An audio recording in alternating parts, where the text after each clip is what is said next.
ناظرین، ہم سب نماز میں سورہ کوثر کی تلاوت کرتے ہیں، لیکن ہم میں سے کتنے لوگ ہیں جنہیں معلوم ہے کہ سورہ کوثر کے پیچھے کیا واقعہ ہے، یا یہ اللہ تعالیٰ کا کتنا خوبصورت تحفہ ہے کہ جس میں اللہ تعالیٰ نے خاص اپنے نبی سے کلام فرمایا۔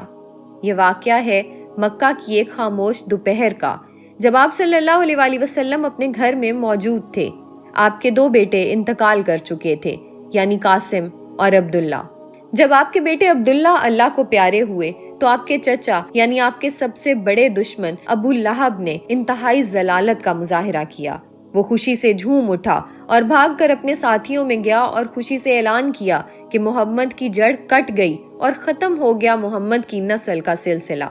اس نے خوشی میں کھجوریں بانٹیں، اپنے دوستوں کے ساتھ مل کر کہکہے لگائے، اور وہ ساتھی بھی کہنے لگے کہ اب محمد کا ذکر ختم ہو گیا۔ یہ سب سن کر آپ نہایت غمگین ہو گئے، لیکن اللہ اپنے پیارے نبی کو اکیلا کیسے چھوڑ سکتا ہے؟ اس وقت آپ پر یہ آیات نازل ہوئیں کہ اے نبی، بے شک ہم نے آپ کو کوثر عطا فرمائی، بس آپ اپنے رب کی عبادت کیجئے اور قربانی کریں، بے شک آپ کا دشمن ہی بے نام و نشان رہے گا۔ یعنی اللہ تعالیٰ نے آپ کو یہ تسلی دی کہ ان ملونوں کی بات پر غمزدہ نہ ہو۔ آپ کا دشمن جو اس بات پر خوش ہے کہ اب آپ کا نام لینے والا کوئی نہیں ہوگا اور آپ کی نسل ختم ہو چکی ہے، میں انہی کو بے نام و نشان کر دوں گا۔ اور یہ آیات نازل ہوئیں تو آپ کے چہرے پر تسلی کے آثار آئے۔ یہ خوبصورت سورت آپ صلی اللہ علیہ وآلہ وسلم کی پریشانی کو دور کرنے کے لیے نازل کی گئی کہ اے نبی، بے شک ہم نے آپ کو کوثر عطا فرمائی۔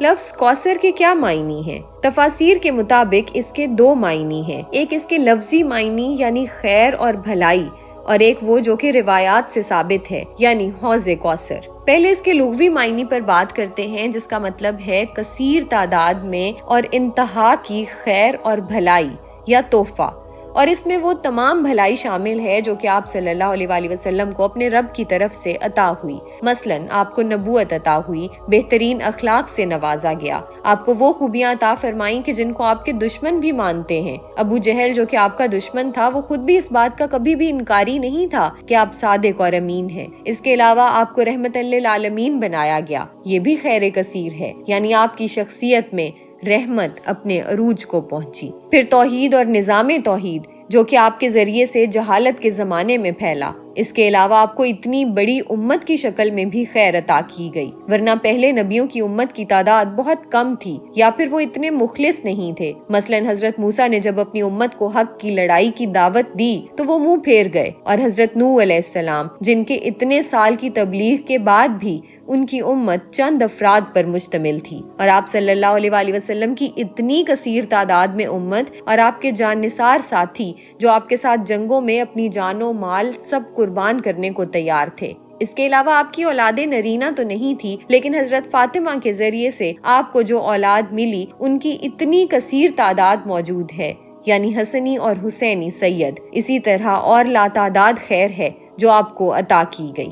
اب آتے ہیں لفظ کوثر کے مفہوم کی طرف، جو کہ روایات سے ثابت ہے، یعنی حوض کوثر۔ یہ ایک حوض ہے جو کہ میدان حشر میں ہوگا، اور جس کے ساقی کوثر یعنی میزبان ہیں آپ صلی اللہ علیہ وآلہ وسلم۔ جب سب پیاسے ہوں گے تب آپ کی امت کو اس حوض سے سیرابی عطا ہوگی۔ اس کا پانی دودھ سے زیادہ سفید اور شہد سے زیادہ میٹھا ہوگا۔ اس کی تہ میں موجود پتھر موتی اور زمرد اور باقی بیش بہا قیمت کے جواہرات ہوں گے۔ مسلم شریف میں آتا ہے کہ کوثر ایک حوض ہے جس پر آ کر میری امت رکے گی، جبکہ بخاری شریف میں آتا ہے کہ اے مسلمانوں، تم سے پہلے اس حوض پر میں موجود ہوں گا، یعنی آپ صلی اللہ علیہ وآلہ وسلم حوض کوثر پر اپنی امت کے لیے منتظر ہوں گے۔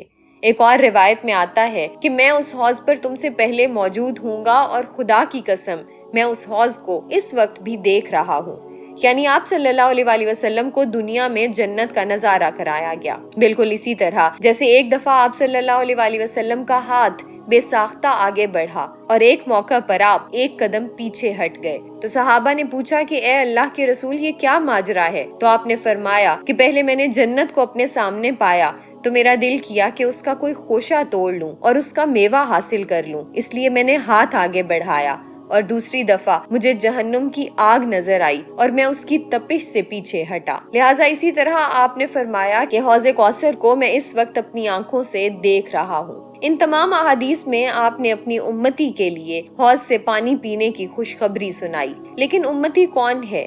ابن ماجہ کی روایت ہے کہ لوگوں جان رکھو کہ میں حوض کوثر پر تم سے پہلے پہنچوں گا اور میں تمہاری کثرت پر فخر کروں گا، تو دیکھنا اس دن مجھے اپنے اعمال سے شرمندہ نہ کرا دینا۔ بہت سے لوگوں کو میں فرشتوں سے چھڑانے کی کوشش کروں گا، لیکن فرشتے ان کو مجھ سے چھڑا کر لے جائیں گے۔ میں کہوں گا کہ اے اللہ، یہ تو میرے ساتھی تھے، لیکن اللہ فرمائے گا کہ اے نبی، آپ کو نہیں پتا کہ آپ کے بعد انہوں نے کیا کیا۔